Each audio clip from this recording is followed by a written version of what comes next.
Hey everybody, it's Gary Lucas. It's 3 p.m. now here in New York City, and this is part 3 of my tribute to the one and only fantastic Don Van Vliet, aka Captain Beefheart, and all of the various members of the Magic Band who sailed with him over an incredible, groundbreaking series of albums. It's awfully bright today, and it's about 88 out here. It's like the warmest day yet. And well, let's get right down to it.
Okay, that's a little bit of Clack, one of the great train songs of all time, and in fact, so great that the great Bob Dylan himself cited that and played it on his radio theme hour a few years ago, and said very complimentary things about Don Van Vliet and his incredible voice. And Bob Dylan's new album is just out, My Rough and Rowdy Ways, and it's a real good one. I've just got a download of it thanks to an anonymous friend, and yes, definitely worthy of your attention. Quite an achievement.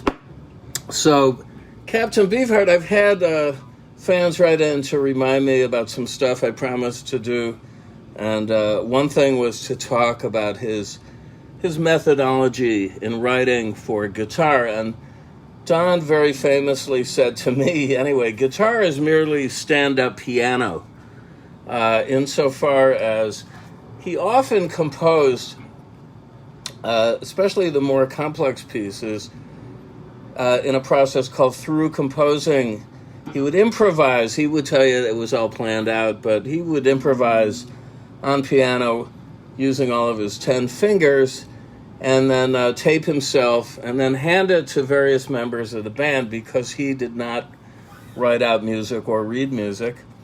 Maybe it was a liability in his case and get in the way of his creative juices flowing.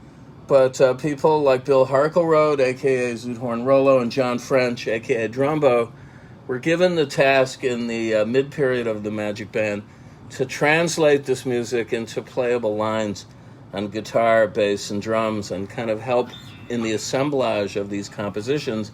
But I have to say here, the final stamp of approval was always Don's. You know, he was really the prime mover.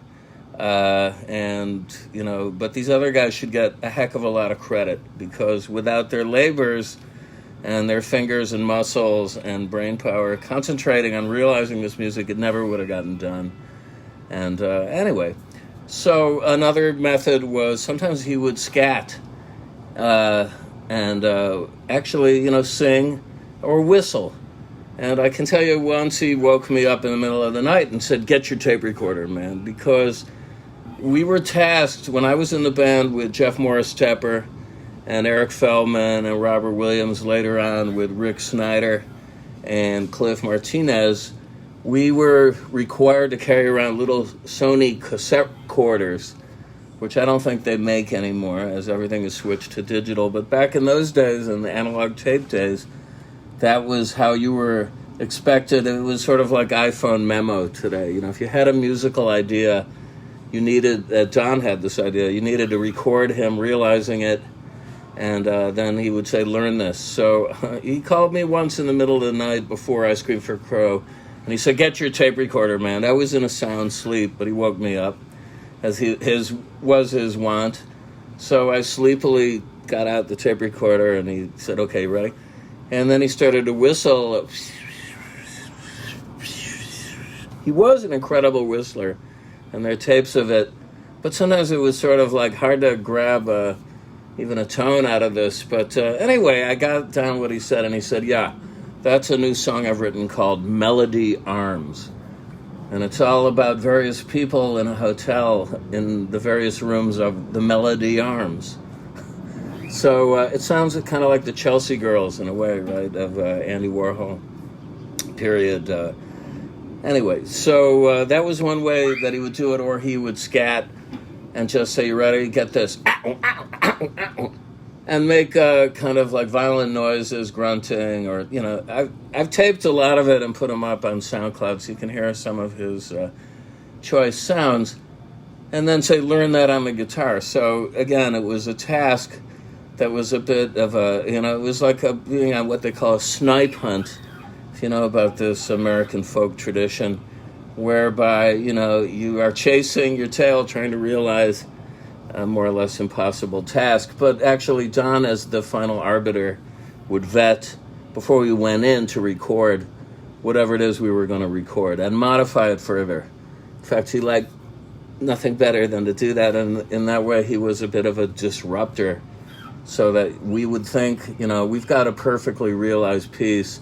Don taught it to us. The band might have gotten together. We got together without him a couple times to run over the arrangements, because it got a little bit vague at times as to where to go from one section to another, and then we'd try and arrange it. And then he would say, "No, or yes, that's great."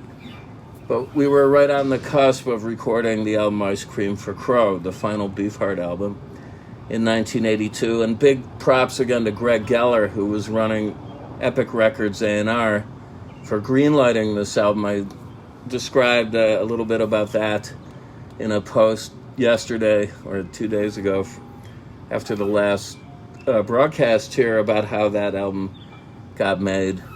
And anyway, so first thing I did when I got out to the studio was we had worked on a song that Don had sent everybody the parts for, and it was called Semi-Multicolored Caucasian.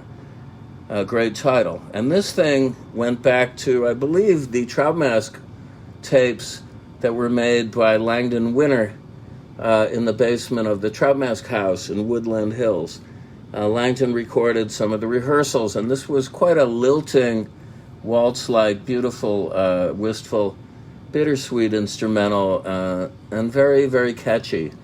I dare say even commercial, and in fact it was nominated for Best Instrumental Performance in the Grammys after the album came out next year. Didn't win, though. But anyway, so we were getting together. It was me, based in New York, and Jeff Morris Tepper, based in L.A. Eric wasn't on the session, Eric Feldman, but in his place we had a fantastic player, Rick Snyder, known as Brave Midnight Hat-Size Snyder, who deputized for John French when he dropped out of doing a tour with us. That's another story.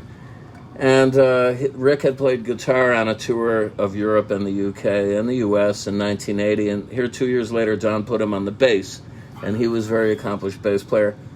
And we had Cliff Martinez on drums, who came out of a group called the Weirdos, a super nice guy, super great drummer, and now is a very well-known film music composer for Steven Soderbergh and people like that. Anyway, so we were cooking, because like this was the first time the core group, the magic band for the final Beefheart album, got together in a room, and Don wasn't there.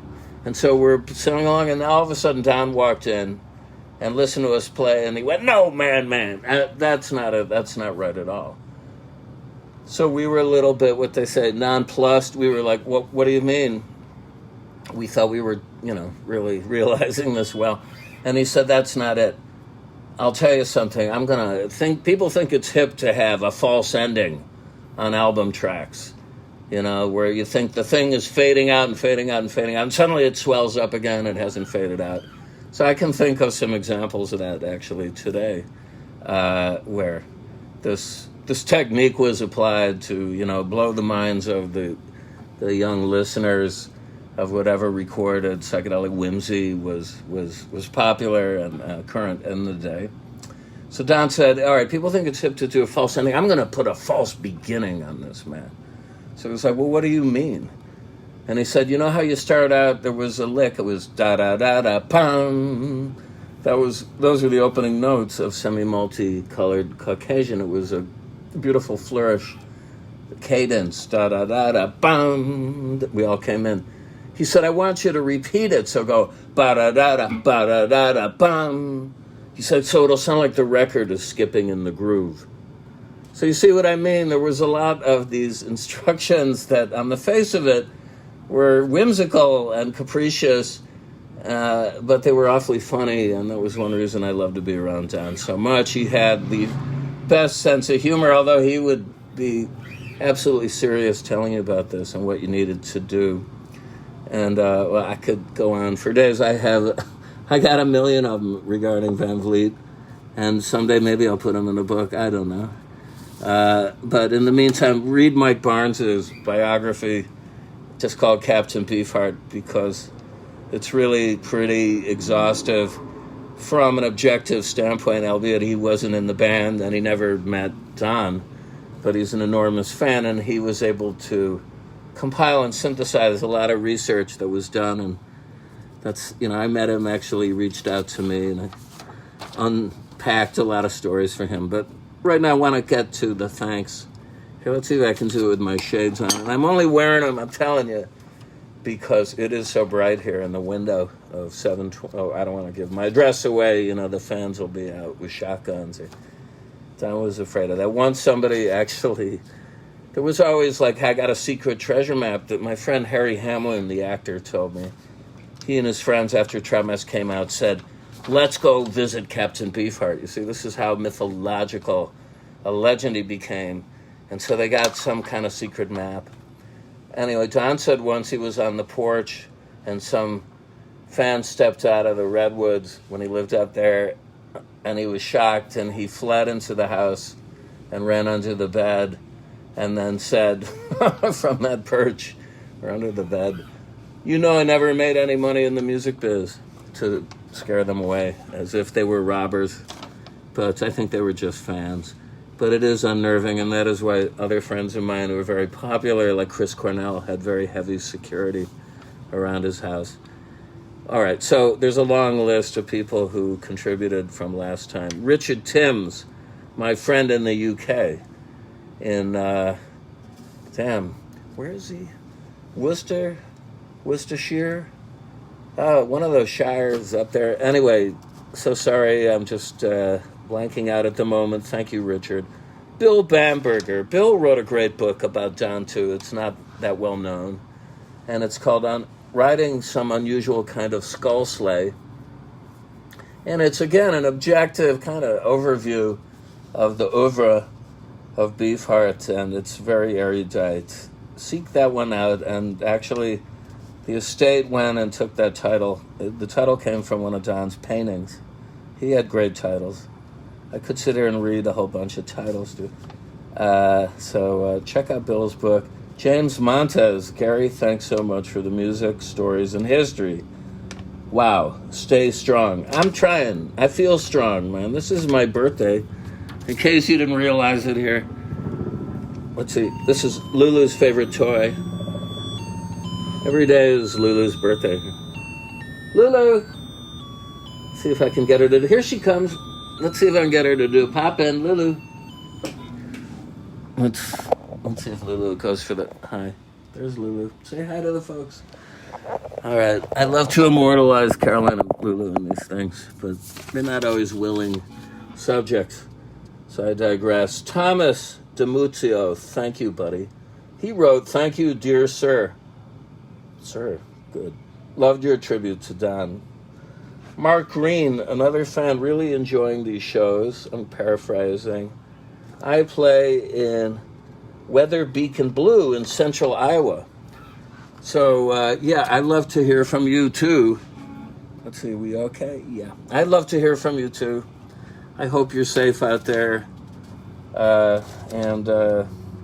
Mark Green, I hope you're safe. Joseph Tomasello, Webcore. Yeah, that was the end of the last song on the great Beefheart album, Clear Spot. Don just says Webcore. He would read it out of a children's scrapbook on stage when I saw him. And Webcore made all sorts of great home speak equipment.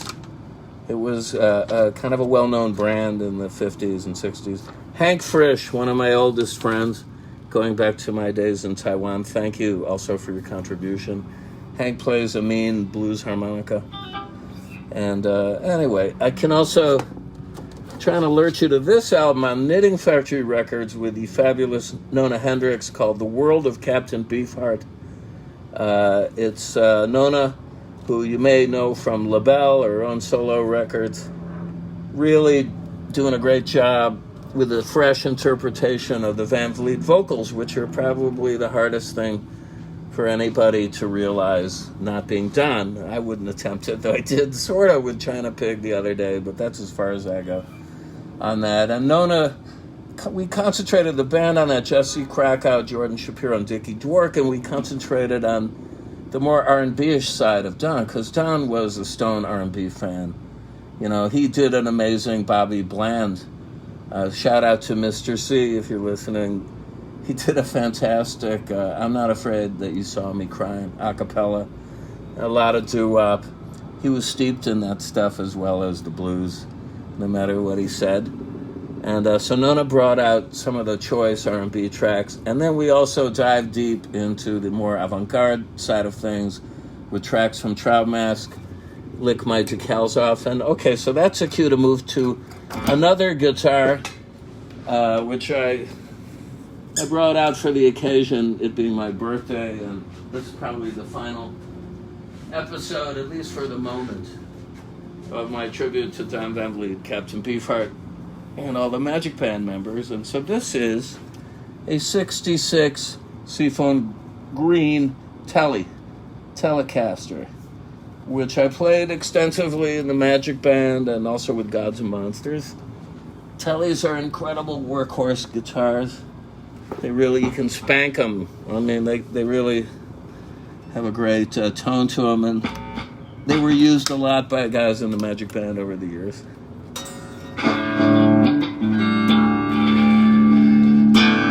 All right, so I'm going to do a little bit of The Big Dig, the Smithsonian Institute Blues, which is a great title. And this is an institution in Washington, D.C., where they have a lot of the rare stuff, including supposedly John Dillinger's penis. That was the rumor for years in formaldehyde. I don't think so. But anyway, the Smithsonian Institute of Recorded Registry of Music have Trout Mask Replica as a permanent edition as of a couple of years ago. So that's a good irony there. So let's see.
It ain't easy up here in the sunlight.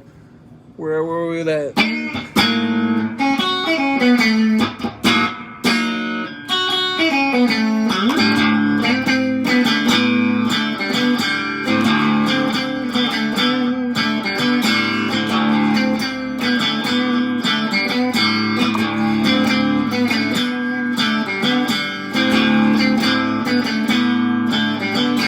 Don't want to talk to that person right now. How rude. Well, it could be a telemarketer right now.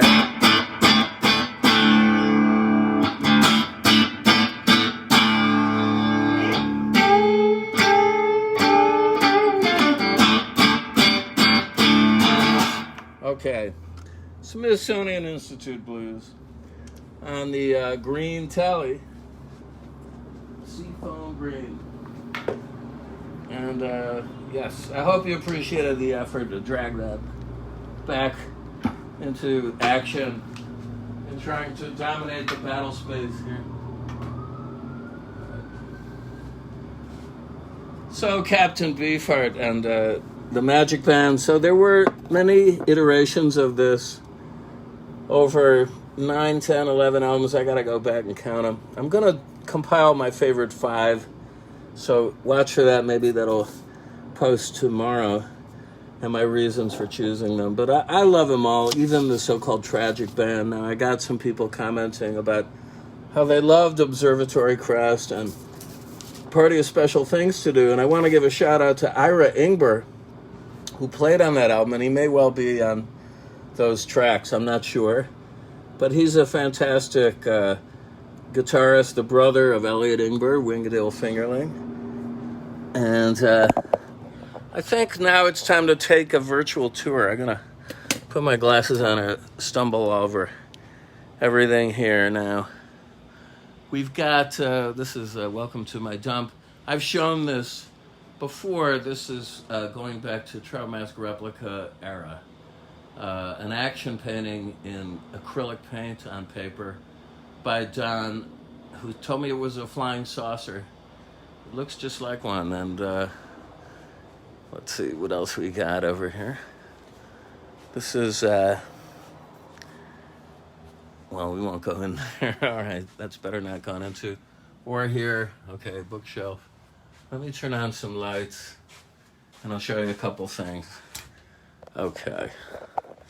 Now, here is, can you see this? I hope so. I don't know. It's hard because I can't.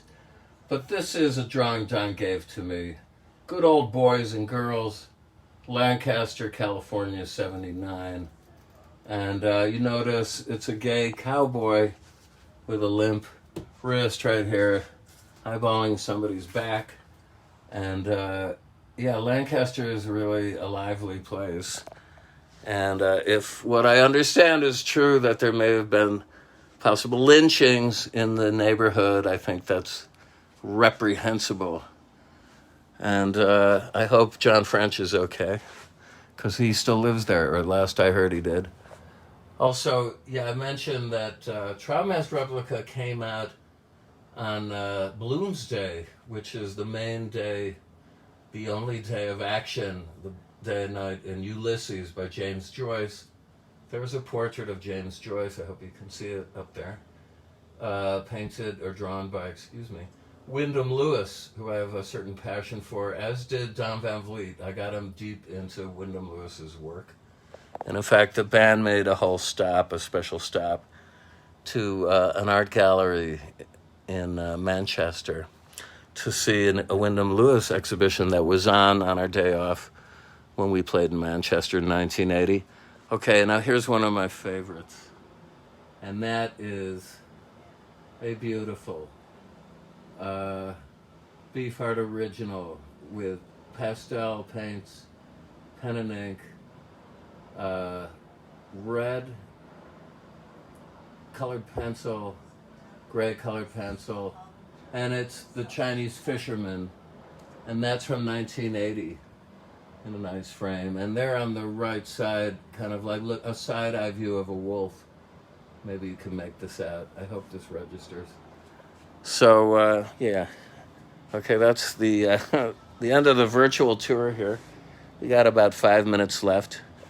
And I mentioned Ice Cream for Crow, so I'm going to go back to the other guitar and play that for you now.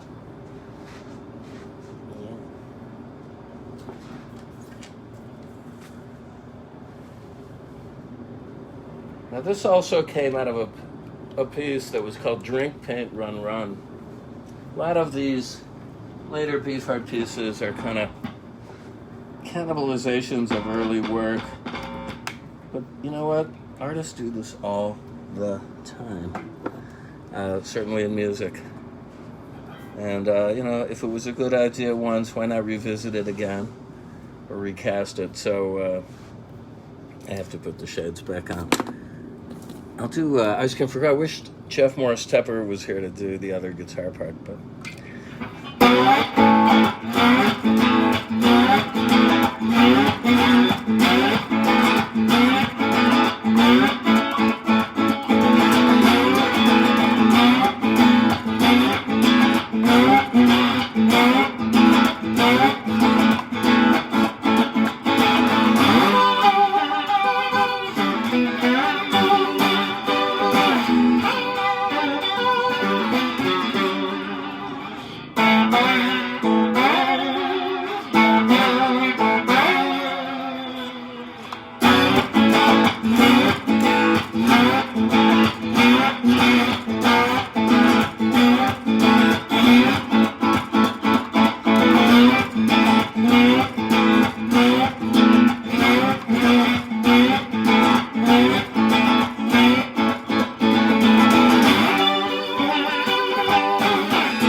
Anyway, you get the idea. It's actually, I know people heard that and said Disko Down, because there's almost a 4 on the floor beat, and there's a great video to accompany it. That's a whole trip in itself, how that got made. And I'll just leave you with one little story before we go here.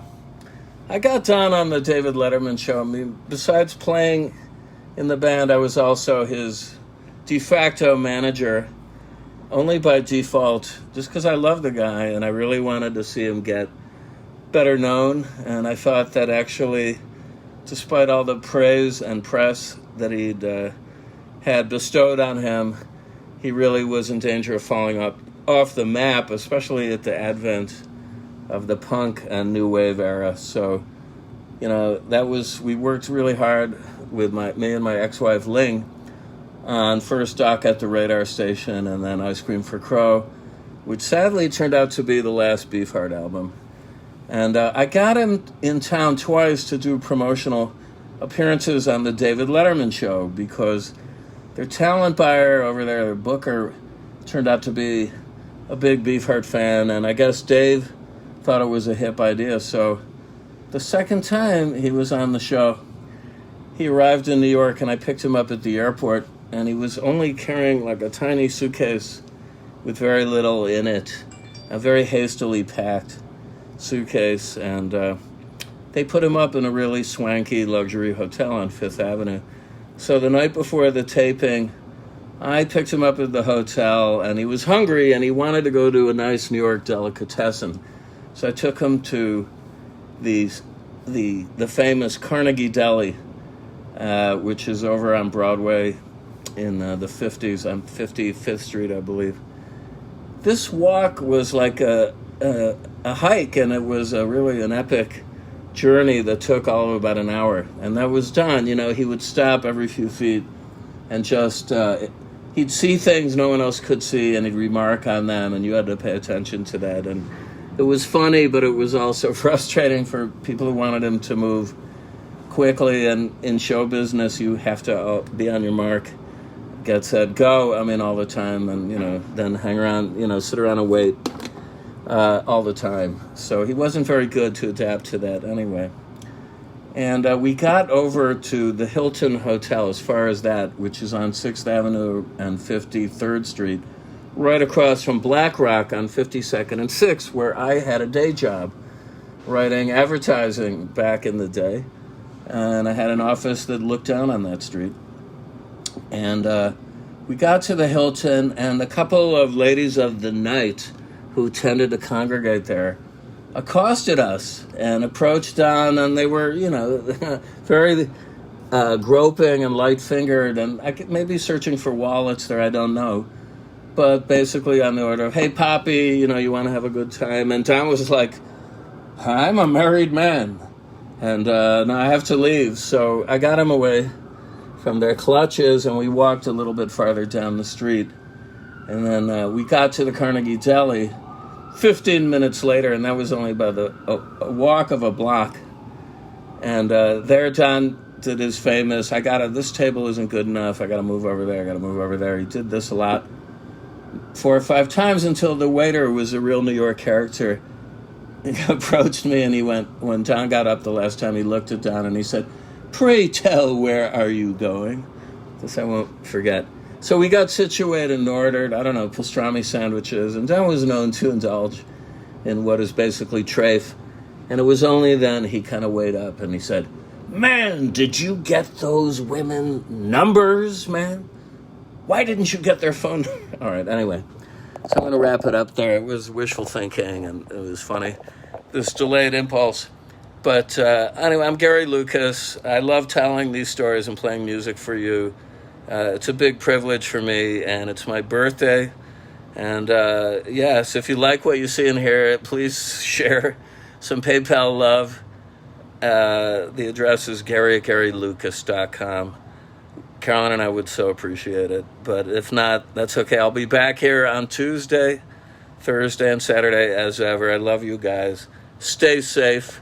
Okay, they say we're reopening up here in Phase 2 on Monday, but I'll believe it when I see it. Okay, then. Be well. Bye now.